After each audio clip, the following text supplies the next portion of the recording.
I'm Richard Dickinson. I'm a program manager on the mobility team. I've been on the team for about 8 years, and I've been at Microsoft for about 21 years. I spend most of my time working with the application UI and spent the last 2 years working on our mobile story and moving forward with that. With me is Beth Steinke. Hi, as he said, I am Beth Steinke. I work with Rich on the mobility team of Dynamics, CRM. I'm fairly new to the team, and I actually came from a little bit of an interesting background, came from the real estate field where I was actually a CRM user. So I have a little bit of an interesting perspective, I think, on both the product as well as the development. So let's go ahead and get started today. Now, the session's going to be broken up into sort of 3 parts. I'll do the overview, and then Beth will do a great deep dive in sort of the functionality we provided with 2013 and the work that we're going to be providing for you in the spring wave. So the world of mobility has changed sort of the historics. Things are rethought and things are going forward. People expect to have access to their data and their information anywhere at any time.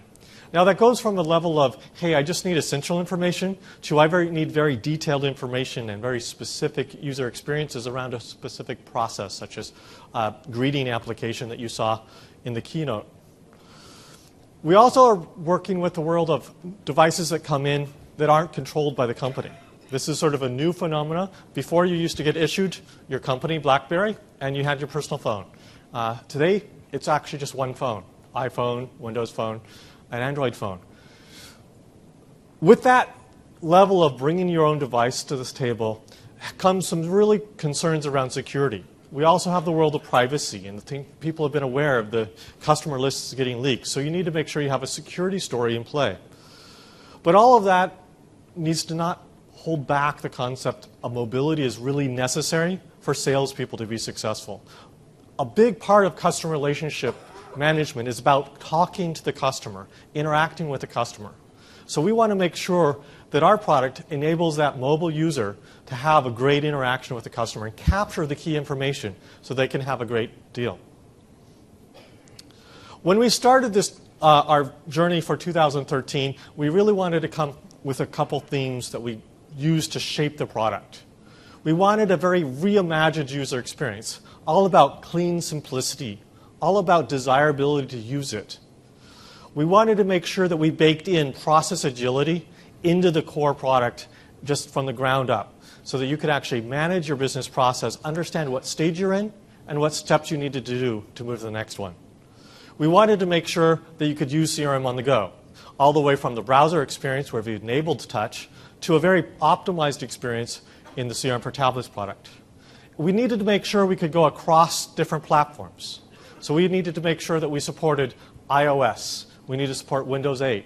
We needed to support Windows Phone and Android phones. With that, we actually built an experience across these different devices you see on the screen.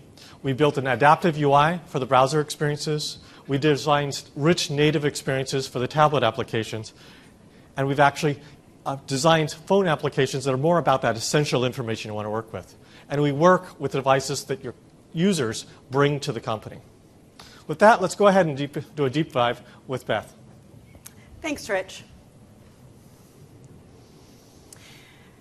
So since the initial release of CRM 2013, our mobility journey has actually come a really long way.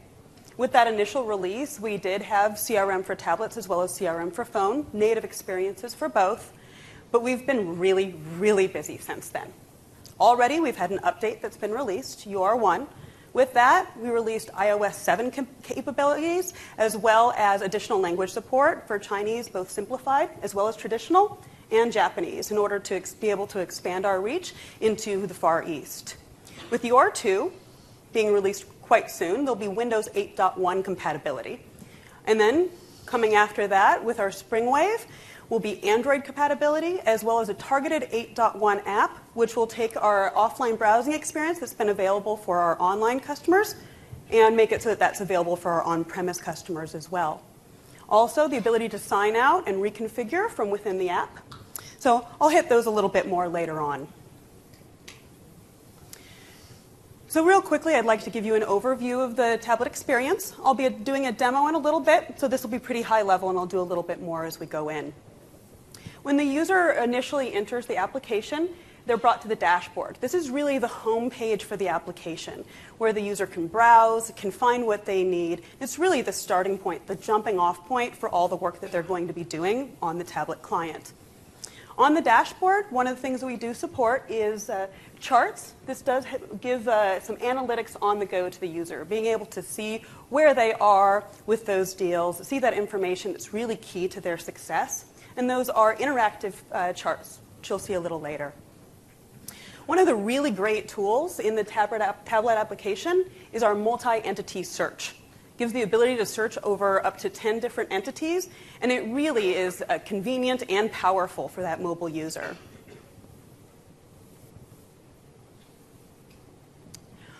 Moving on to a little bit of personalization. This is how you can make the tablet application your own. Through the pinning of those records that you use the most, through the pinning of the views that you use the most, making that tablet application really yours so that it functions in the way that you need to during your day. Also, you can resize the columns on charts, just again making it easy to see the data that you need. And really, this is all about staying productive.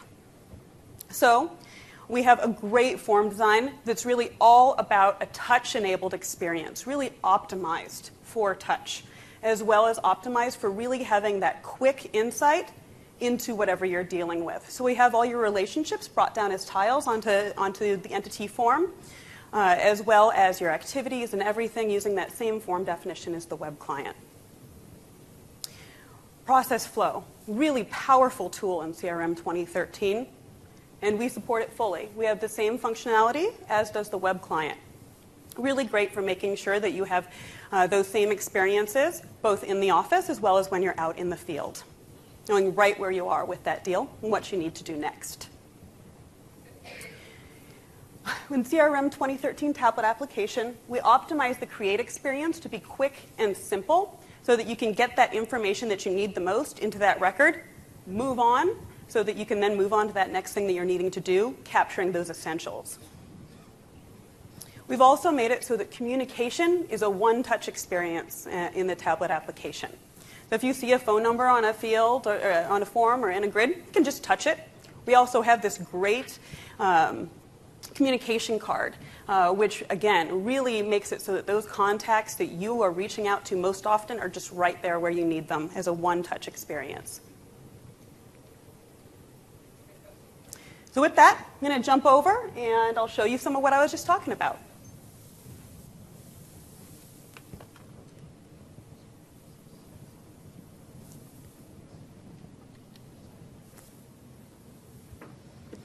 So as I said a little earlier, I actually came from the real estate industry. Wasn't a real estate agent. I actually came from mortgages. But I have a lot of friends that are still in the industry, and most of them are real estate agents. So I've actually customized this org to be specific for a real estate agent and really work as an XRM application. So you can see that the real estate agent is working on some deals. She's got some great contacts in there. And last night, she actually got a call from one of her previous customers, Patrick, and he got a great job offer, but it's in Europe, so he needs to sell his house. So really quickly, let's look up Patrick, because since he was a previous customer, perhaps we... Are you seeing actually Patrick show up in multiple entities here? You are, in fact, because this multi-entity search actually uses your quick find definition. So you can notice that not only did I just get Patrick, but I also got this dream home dream listing. And that's actually the transaction that I created last night when I got that call from Patrick. Okay? So because I'm going to be working with Patrick a lot, I'm going to do a touch and hold. It's going to bring up a contextual command bar, and I'm going to pin him to my dashboard. Again, I'm going to be working with him quite a bit, so I know I'm going to be contacting him. So let's go in and take a little bit of a look at his information. And I'm going to go over to the transactions list.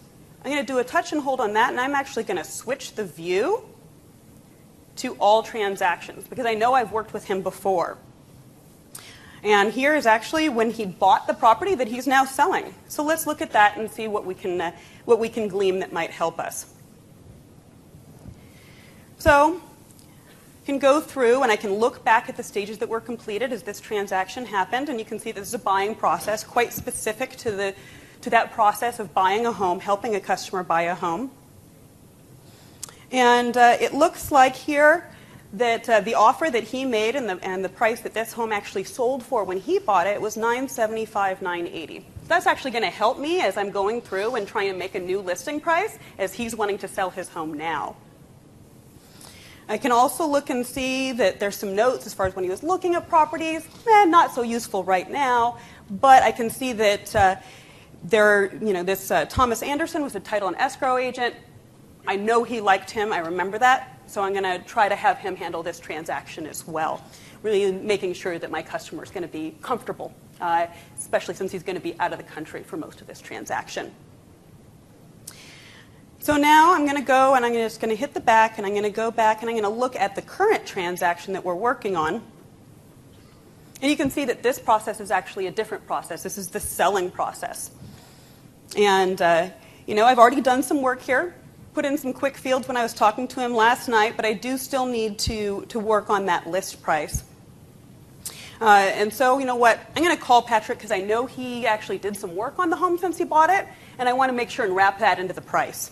So with one touch, I can simply hit that phone button, and there I have Skype opening up right next to my application. Really great. I can talk to him, make notes on the phone call really quickly while I'm talking to him. Talked about improvements. Need to walk through home. So that is then recorded, and I'm able to keep track of all my communication with him as I go forward.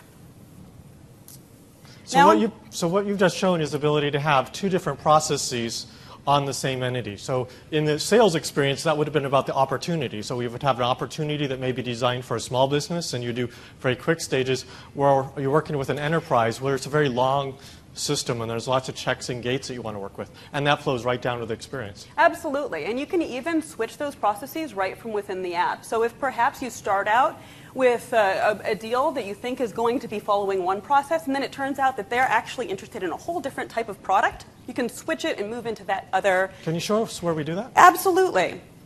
So let me actually go into this transaction here. This is actually a buying transaction.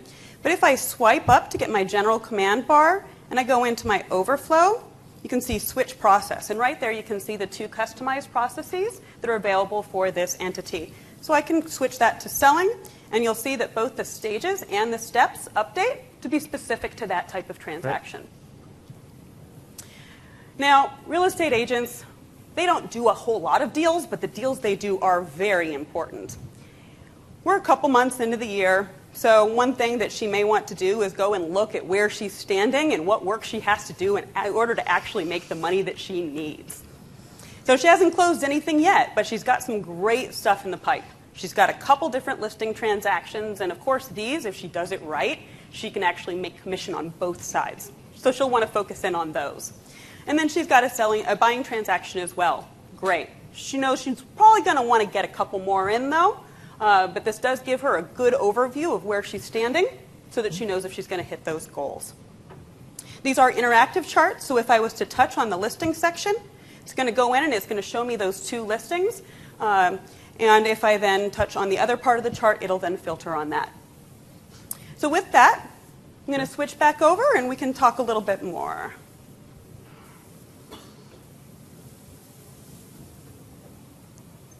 So let me talk just a little bit about CRM for phones. So we did bring an updated experience with CRM 2013. We updated them as native applications so that they are available through the respective stores, bringing a new UI as well as some updated experiences, including the ability to modify values in some of the more complex fields, such as lookups and pick lists. So now I'm going to go back to talking about the tablet app real quick. Administration. We've tried to keep this as simple as possible, so there's actually only 4 settings that are specific to the tablet client. Really, again, embracing the design once and deploy everywhere philosophy. But with these 4 settings, you can actually do a lot. So the entity setting, which data do you want to leave your walls? Which data do you want to be available to the tablet users? The user privilege. Who do you want to be able to access that data? Multi-entity search, setting up those 10 entities so that your users can find the information that they need quickly and effectively and stay productive. And then, of course, the tablet dashboard. There is currently just one dashboard that's available on the tablet client, and I'll show you where you can find that so that you can customize it.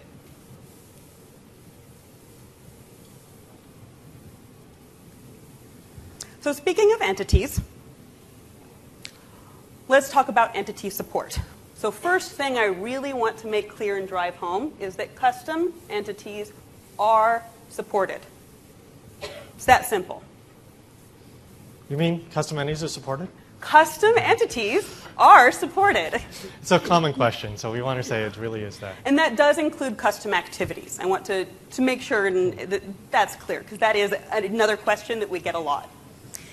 Now, in regards to the out-of-the-box entities, the ones that come with CRM, we have some that are read-only, we have some that are read-write, and you can see that some of them are notated here. So the ones with stars, that just means that the read-write privilege can't be changed. The ones that don't have stars, you can make it so that there's less access from the tablet client, but you can never make it so that there's more access from the tablet client than what's available out of the box. The ones that have the little plus next to them, those are entities that will have greater support with that spring wave. So you can see that case will be moving from a read-only entity to a read-write entity. So with these entities, we really focused on the sales experience for that first wave. With the spring wave, we're actually going to be adding some more of the customer service, and so that's where you're seeing us light up. So as we evolve the product, you'll see more and more of the out-of-box experiences light up in the tablet app. So the form. We use that same definition of the form as the web client does, but we reflow it. The web client is optimized for a vertical experience, whereas the tablet app is a horizontal experience. So how do we do that? Well, really quickly, let me talk to you about our form architecture, our information hierarchy.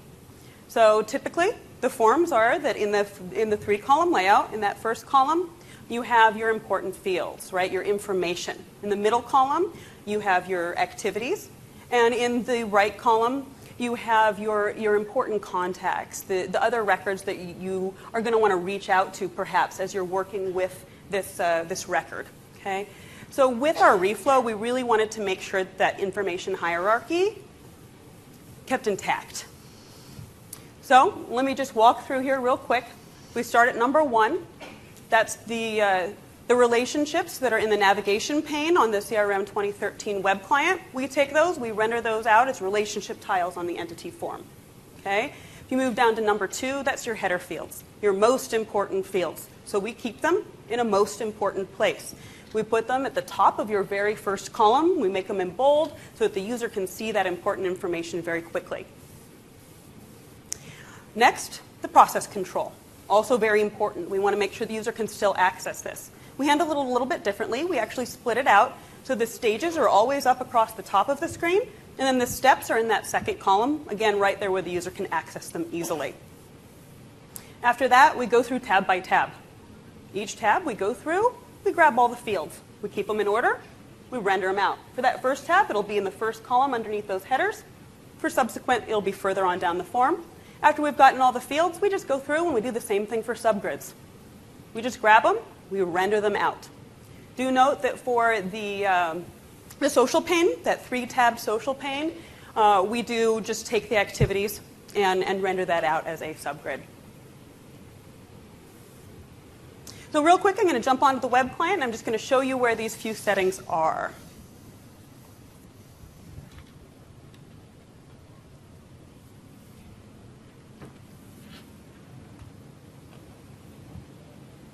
So here we are in the web client, and if we go into settings,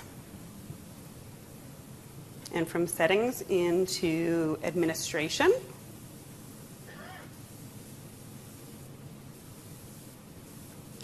security roles, I'm sure you've seen this before. You can simply choose the role that you care about. And there is a new security setting there that is CRM for tablets. The one thing you may be thinking is, well, do I have to give all of my salespeople access to CRM for tablets? And the answer is no. As you can see it right there. What you can do is you can actually make a new role that is the mobile user.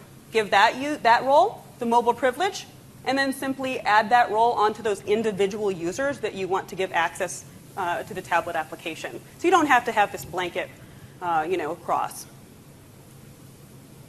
Okay. Next, if we go into customization, customize the system. Again, some place you guys are probably all pretty familiar with.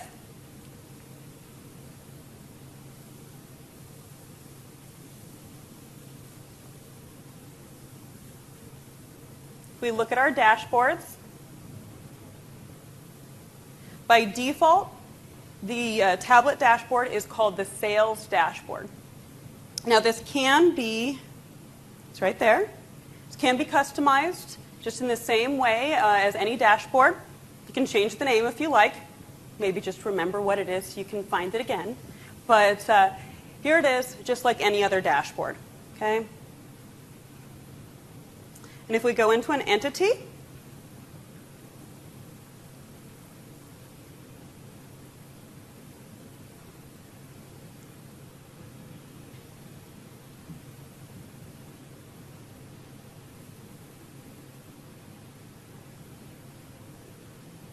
take it a minute to catch up with me.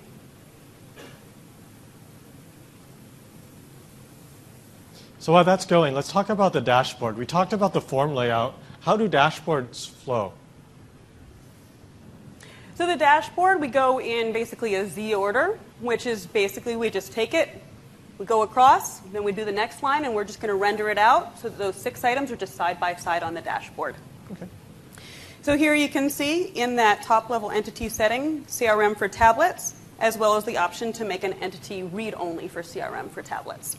So this is giving you really strong control around permissions and sort of what's visible outside of your experience of the web, where you can have a little more control. Absolutely. Great. Between the entity setting and the user privilege, really that control gets pretty fine-grained.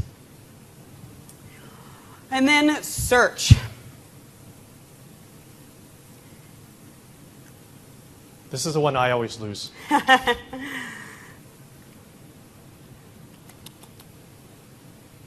Again, into administration, system settings this time.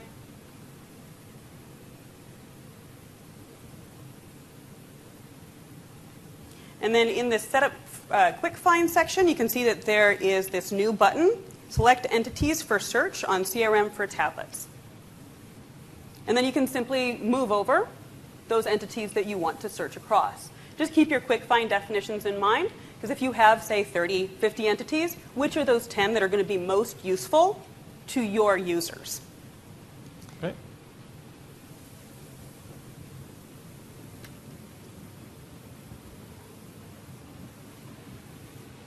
Now I'd like to talk a little bit about security, because as Rich mentioned earlier, this is a concern with mobile devices, right? Especially with bring your own device.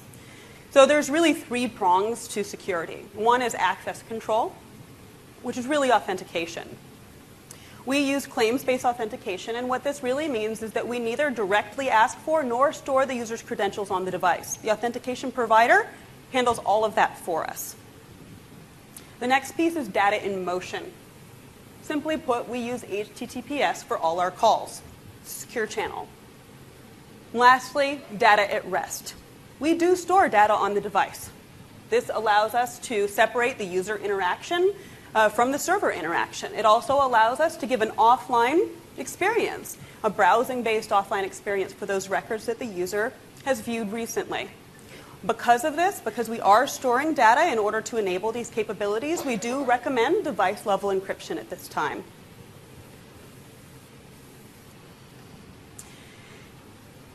So right now, we do support both online as well as on-premise deployments. Do note that for on-premise, you do require it to be an internet-facing deployment.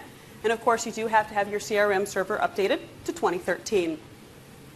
We support Windows 8, You can see here the minimum requirements, as well as iOS 6 and iOS 7. Coming up, Android. This is really taking that design once and deploy everywhere to that next level, because we know people use Android devices. So we will be supporting 4 of the most popular devices. Okay? We really want to make sure that the users can have that experience and that productivity when they need it, where they need it, how they need it. Also, the 8.1 targeted application. So I think probably some of you, when I had my previous slide up, were wondering, wait a minute, she has 8.1 support, and then she has an 8.1 targeted application, and what is the difference? Well, the 8.1 support was our existing application, just working beautifully on 8.1. We'd already fixed the larger issues around it when 8.1 first came out, but we really wanted to make it very smooth. So, if you are too, we've done that. But with the Spring Wave, there will be this targeted application, and that's what's bringing that offline experience for our on-prem customers. It's also bringing the resizable screen that's really great with Windows 8.1. So with this, I'll actually jump over and I'll show you a little bit on Android and a little bit on 8.1. You left out some of your favorite features. Oh, sign out and reconfigure. I'll show you guys that too, because you know what? We heard you. We heard you that it was too hard to switch users. We heard you that it was too hard to switch orgs. So we've made it from right within the application, and I'll show you where you can find that. So we've actually running pretty quickly, so we can take our time about these demos, and let's talk a little bit more about them. Great. And also, I'll let you guys know that there is a secret feature hidden in these demos. Uh-oh. So I'm curious if any of you will notice what's different from our current product. Something that I haven't talked about.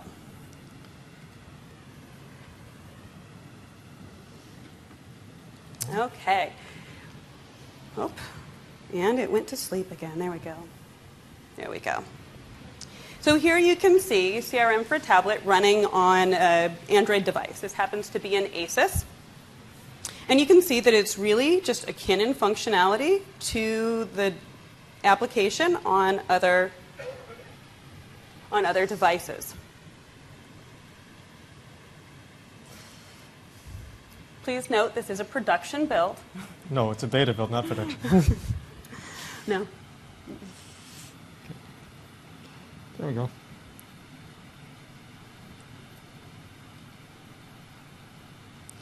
Okay. Why don't we move on to the other one, and we'll switch over to 8.1 real quick. We'll come back to Android. Glad we have that extra time. Looks like we're having some trouble projecting this one as well. So, which one did you hit for?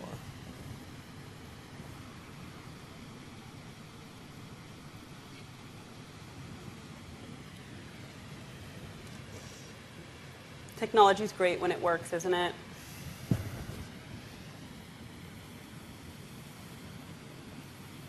All right, I'll talk a little about customer service. Okay. We'll switch to 5. So this is actually an iPad now that you're seeing, because we didn't have enough devices up here, right?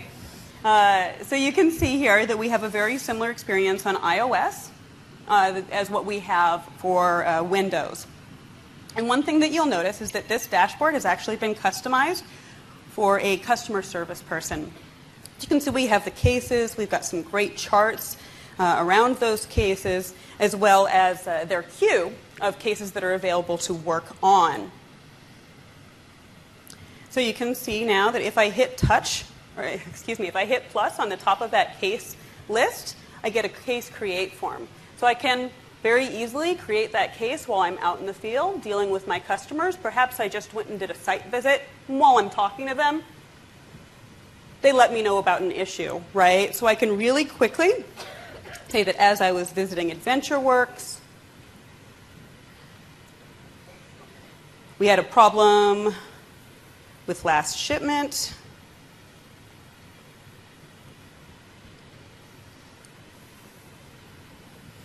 So that then, the people that are perhaps back in the office can start dealing with this right away while I'm still out being face-to-face with my customers.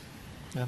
And one of the things we can talk about with this chart is we're actually showing the world of the case enhancements and the service enhancements, what we've done throughout the spring wave. So we're actually being able to have this reflect your service level agreements and the different complex support instances like you might have with entitlements and such. So those actually can flow down now into the portal, the tablet application. So that's good. And again, that same great experience of being able to do your one-touch drill down so you can get all the information around those specifics that you need of your analytics. Okay. With that, I think we're back to square three with Android. There we go. So what's one of the big differences we had with the Android application? The major difference is you'll see at the bottom of the screen, there's actually this little arrow right here that I'm touching right now. It just turned black. So this is actually how you do your horizontal panning in Android.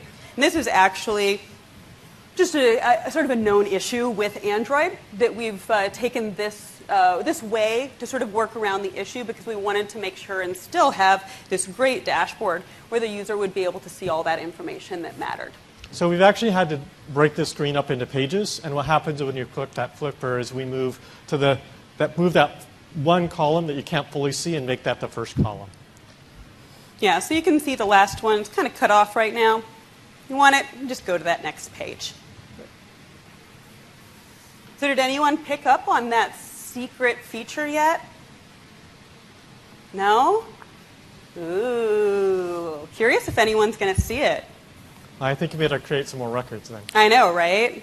Well, actually, you know what I'm going to do is I'm going to go in and I'm going to look at this opportunity.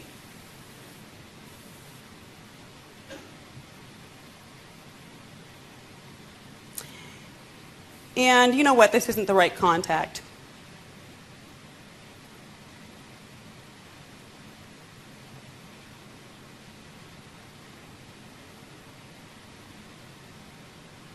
I think that this actually should be Nancy.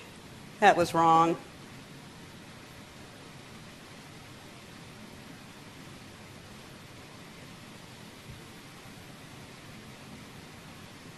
There's Nancy, got her in. Great. Okay. So here you're seeing that we're actually being able to project the same form to the Android experience, even with a different resolution. But this is 1280 by 800, so we actually can accommodate those different UIs and different form factors. Absolutely. In fact, I've actually used CRM for tablets on my touchscreen laptop that's running Windows 8.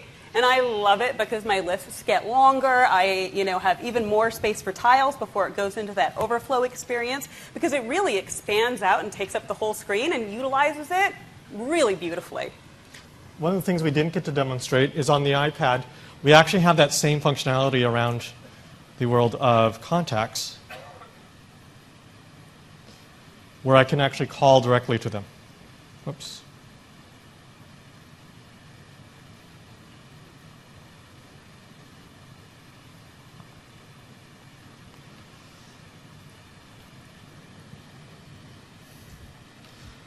So when I hit call, we're going to flip out to Skype, and we won't call that person, but we'll see it. But when I go back to the CRM application, we'll actually be right back to that phone call entity, so you can actually go ahead and enter the data that you are needed to capture while you're on the phone. You could even do that while you're on the phone call. You just need to make sure it's in the background. Not quite as cool as the side-by-side thing, but great way to multitask. Well, I think with that, I've actually been able to Did we get the 8.1 working? Actually, we're going to switch. Number 2. My mistake. There we go. So there we go. So with 8.1, as I make a phone call, Not only does it bring up side by side, but you can see that my create form has now resized for that smaller screen. If I want more create form, I can make that phone call just a little smaller, or if I want to really be able to have that great face-to-face experience, I can bring Skype to its largest size and have that create form go a little smaller. Also, one thing that I think is really great is the fact that the process control is also dynamic to handle this. So right now you can see that there's 4 stages that are available. If I take this down, now there's 2. Now I can still access the rest of the stages, but it is being dynamic in order to be able to handle this and show as much as possible of that great UI so that the user can really stay productive and multitask, have their Excel spreadsheet right there with their opportunities so that they can be going through the data really deeply and then making the notes into CRM. We've done this same experience also over for the search screen, making sure that it knows how to handle that small screen as well. So it really it takes that ability to multitask, I think, to a whole nother level. So do you want to show off where reconfigure and sign out are? Oh, yes. So on Windows, you just go into the charms and settings for Android and iOS. Settings is just in the command menu, so you just swipe up to get to it. And then you can see here that there's buttons for both sign out as well as for reconfigure. So those days of uninstalling and reinstalling the tablet application just because you are wanting to test new customizations or switch orgs, do a demo for a different customer, those days are over. Great. Well, with that, I think we're ready for questions a lot earlier than we wanted.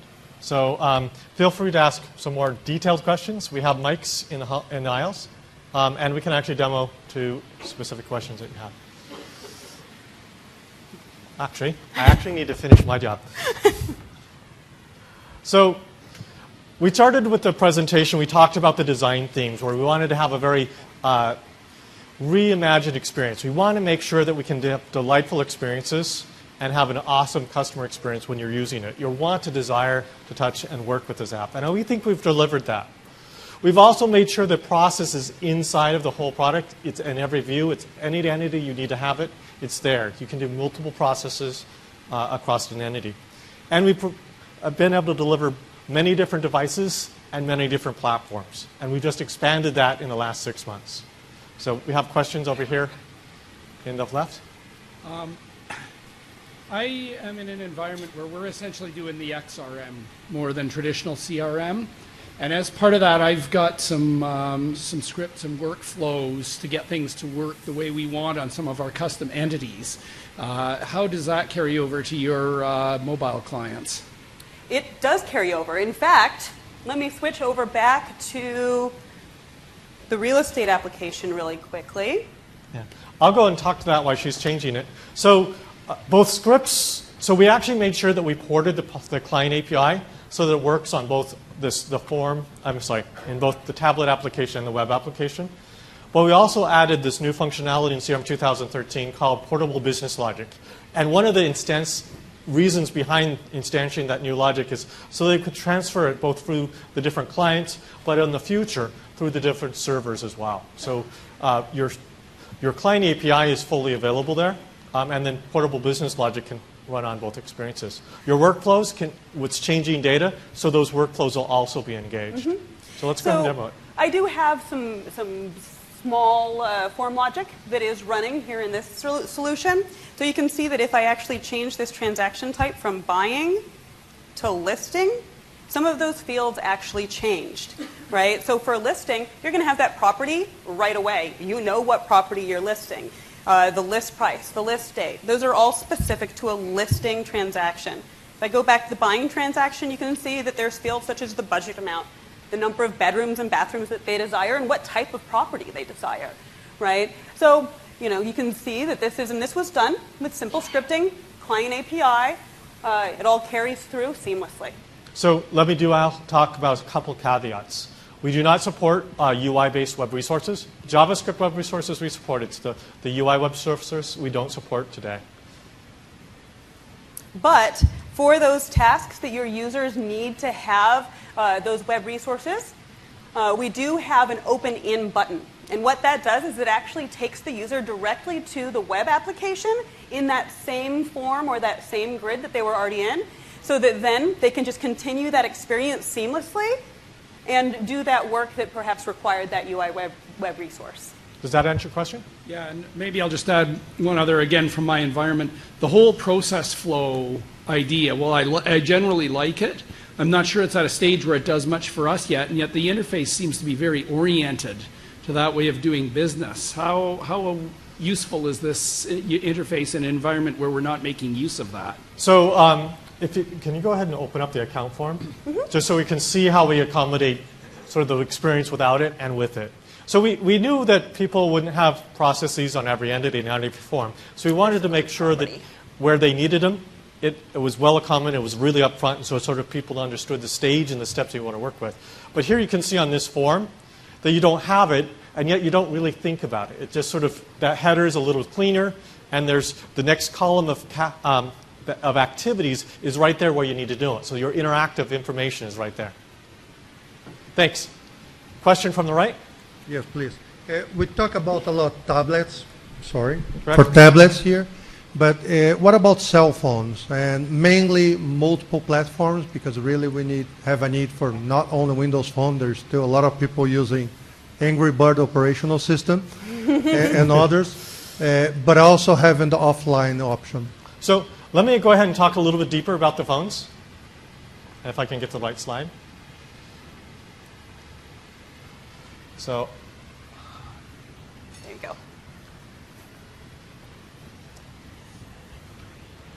So we actually designed this phone applications so they can work on all 4 major platforms. For the iOS and Android, 4, I said there's 3, and then I'll talk about BlackBerry in a second. BlackBerry's a little special. But for Windows Phone 8, we actually added a very native application that has the same sort of visited records, offline caching that we do for the tablet application. The others are not available offline, but you can work with them and get the essential data, and we've wrapped them so the commands are through that UI. For BlackBerry, this is actually sort of an updated experience where we really took and redesigned the web experience so that it actually worked inside of a native app shim. But we also made sure that that was available on the BlackBerry browser. So you could get that same similar experience, a little more restrictive, not quite so touch-enabled, for the BlackBerry for the browser experience. Thank you. Question from the left? Yeah, our sales team wants to see the orders and the invoices on the tablet, and I'm struggling. Is there any way that we can show that? It was not on the entity list. Right. So What's going on with that? yeah, so part of the world is history. Our product has been growing for a long time, and we introduced the concept of custom entities and sort of the whole relationship model in CRM 3 and 4. But things like orders and order products and quotes come before that happened. And we didn't have time in 2013 to redesign them and re-up them so that they work in a way that the tablet application works. One of the things we really took a hard stance on with the design for the tablet application is that it talked to the server through the same APIs of the web services. So we tried to reduce the amount of ASPX page code that was unique to the application experiences and said, we're going to talk to the SDK so that we can actually have a very flexible client and build on the business logic is built right into the platform at that layer. So that's what we did. Unfortunately, we haven't gotten to those entities. As I said earlier, we'll actually look at expanding the surface area as we go and refresh those areas. So you're talking another year at least? Probably a year. Okay. Please. From the left, up right. Thanks. So I understand the need for ADFS and the internet-facing deployment and the security that it provides, but for some of our smaller and our medium customers even, we're getting a lot of flack and a lot of difficulty as a partner selling them the idea that they'll need yet an additional server for that security from Microsoft, from the developers of the application. In fact, that's specifically the kind of language that we're hearing. Some of them are actually seeking out, other great vendors like Resco for a feature set that's similar to the Microsoft application, but without the need for that additional server platform. Is ADFS a stopgap and something that we're going to see go away, or are we're locked into that, and our customers are just going to have to face the fact that there's additional network resources that are going to be required for that? So we actually believe in the idea of ADFS because it actually gives us ability to have federated ID and the ability to actually control what users can have access from the external. It also has a very, we're actually using OAuth 2.0 to provide that, and we're using the ADFS system to manage that authentication.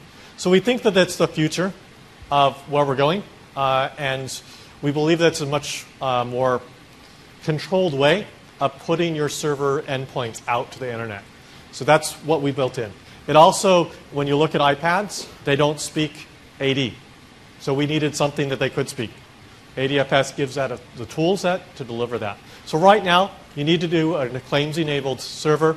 You don't necessarily need to show it to the internet. You can just have it internally, but you need to have claims off at this stage. Okay. Thank you. We've got somebody in the middle, actually. Okay. Okay. So can you speak towards the capabilities for offline, as in how often does the application sync back up, the data size limitation that's stored locally, as far as is there a record count or is there a megabyte size limit? Sure, yeah. So really, as far as the limit, that is going to depend on your device as well as what else you are doing on your device. We're actually caching in a shared web storage. So if you have other applications that are using that storage, that's going to affect the amount of records that we're able to cache. Okay? So I can't give you a hard number because it really does depend on the device and the personal usage. The offline is based on recently seen records. Okay? So you're going into a hospital, you know you're not going to be able to be connected, you can browse and see those few records you know you're going to need when you're in there, so that then that information can be there once you disconnect. So we actually, it's caching rather than full offline. We don't actually do a sync back to the server as a sync model. It's sort of what you visit, that's the timestamp that we get up data for it.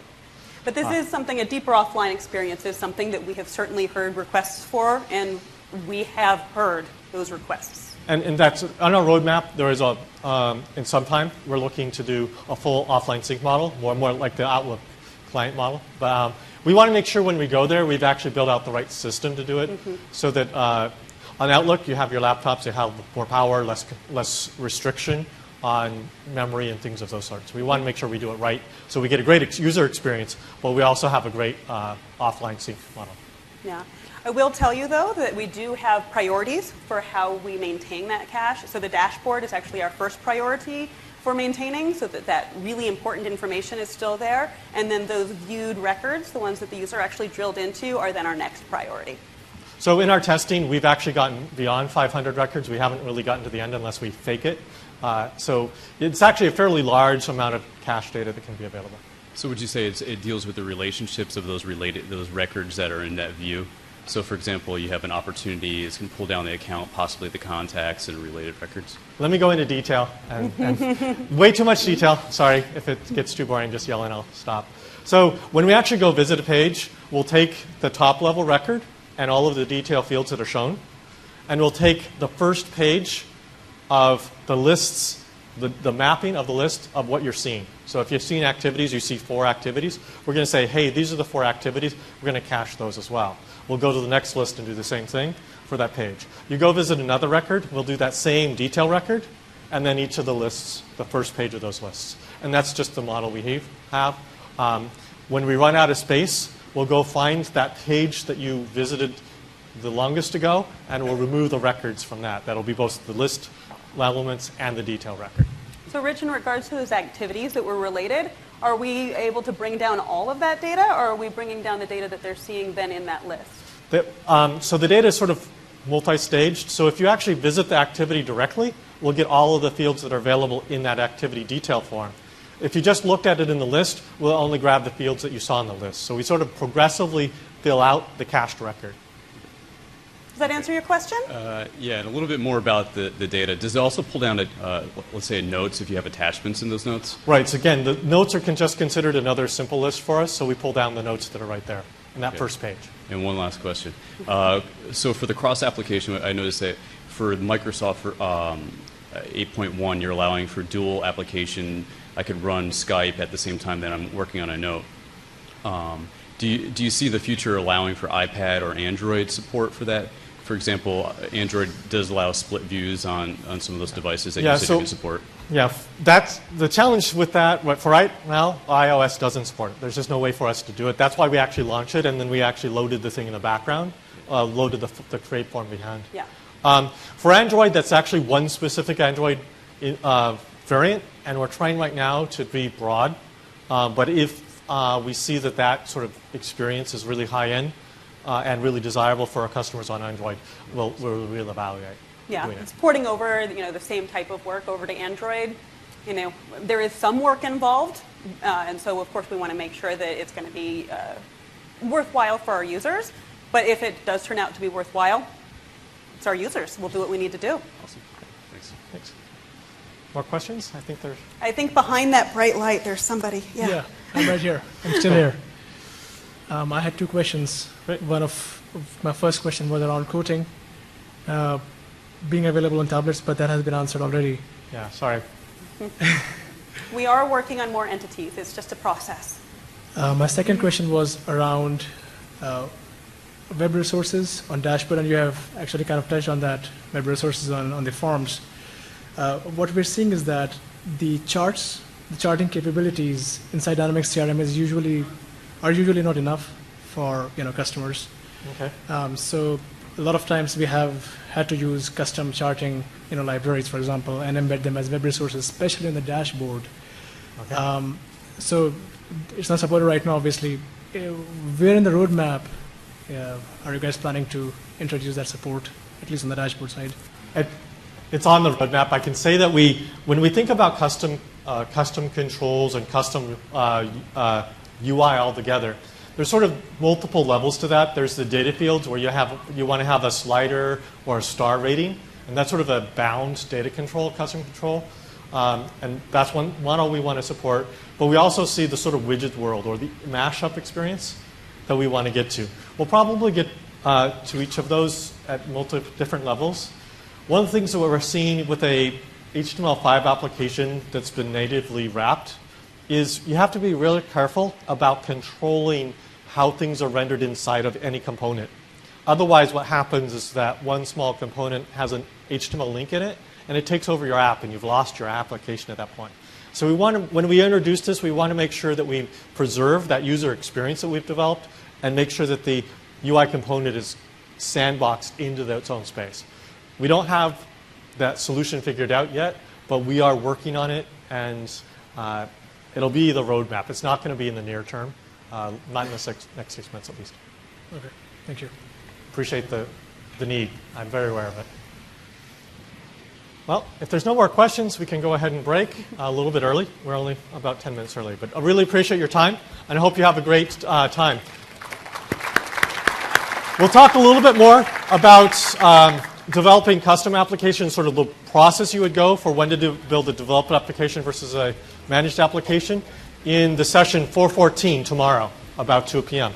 So thanks, everyone.